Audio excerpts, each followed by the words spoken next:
Hello and welcome to today's episode of Hauntic, where history blurs with legend and the veil between fact and folklore grows just a little bit thinner.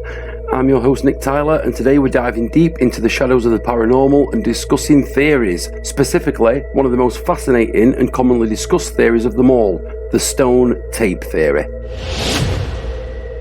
So what exactly is the stone tape theory? The name itself comes from a 1972 British TV drama called The Stone Tape.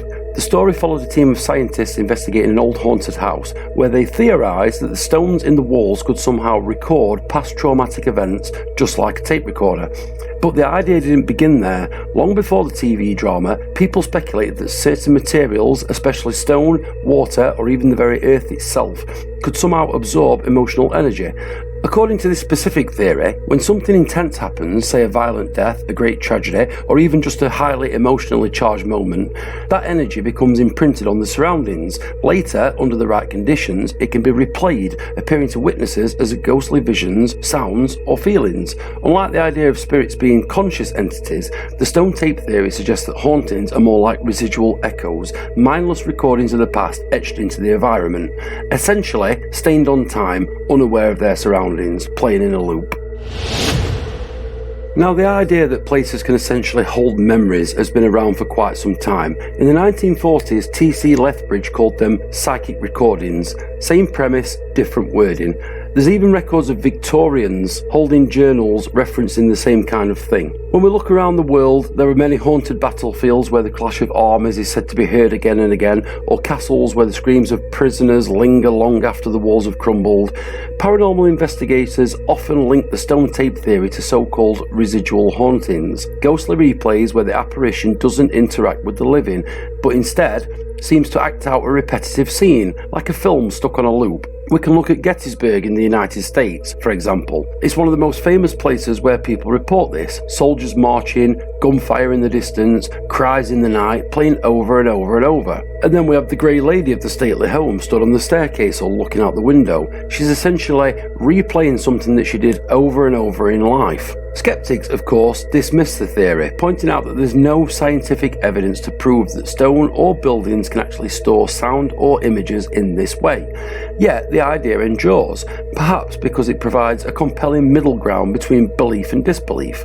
Ghosts, in this model, do not require spirits of the dead at all, just the right conditions for a memory to be replayed as an echo. So, now that we've set the stage, let's dig a little bit deeper. Because whether or not you believe in ghosts, the stone tape theory asks us an eerie and fascinating question. Can the world around us remember?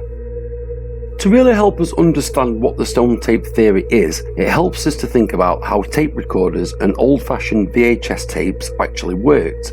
At their core, the tapes are just strips of plastic coated with magnetic material. When a sound or a video is recorded, the machine changes the magnetic coating, rearranging tiny magnetic particles to match the sound waves or images that are being captured. Later, when you play it back, the tape passes over a head that reads those magnetic changes and essentially reverts them back into pictures or sounds. So in essence, the tape isn't actually holding a thing itself, it's holding an imprint of the thing that we are watching or hearing. You could call that a memory locked into the material, waiting for the right device to play it back. Now, the stone tape theory suggests that something very similar could be happening in our natural world. So instead of using a magnetic tape, the storage medium could be the electromagnetic currents within the stones of a building. Any intense emotions or often a traumatic experience would create enough of an electromagnetic field to stick to the electromagnetic currents already in the stone and therefore create the medium capable of playing. Now, in order to play that back, we need to recreate the correct conditions, the same as they do in a VHS by running it under the head. The correct conditions for the stone tape theory to manifest appear to be one of two things. Most commonly, it's a highly charged electrical situation. This can either be a power surge or an electrical storm overhead. But there also have been many claims that high emotion can also act as that catalyst. So if someone's going through something and they're feeling emotionally charged, that can also create the right atmosphere, most commonly fueled by heartbreak or rage. When these correct conditions are met, the atmosphere can then essentially replay back the memory stored within the stone the same way as we replay the tape or the VHS. And what we would perceive that to be is a haunting of one kind or another, whether that manifests as a disembodied voice or some footsteps or an intense feeling of sorrow or joy, or whether it actually manifests as a full-bodied apparition right before your eyes. And of course, what we're seeing or experiencing in this instance is not necessarily a ghost per se. It's not an intelligent spirit before us. It's a simple replay of history. We're basically pressing rewind on history in live terms. You'll often hear of the stone tape theory focusing on tragedy, such as murders, wars, accidents, or grief, and it's usually the darker, heavier emotions that are said to leave their imprint on time. But here's an interesting thought.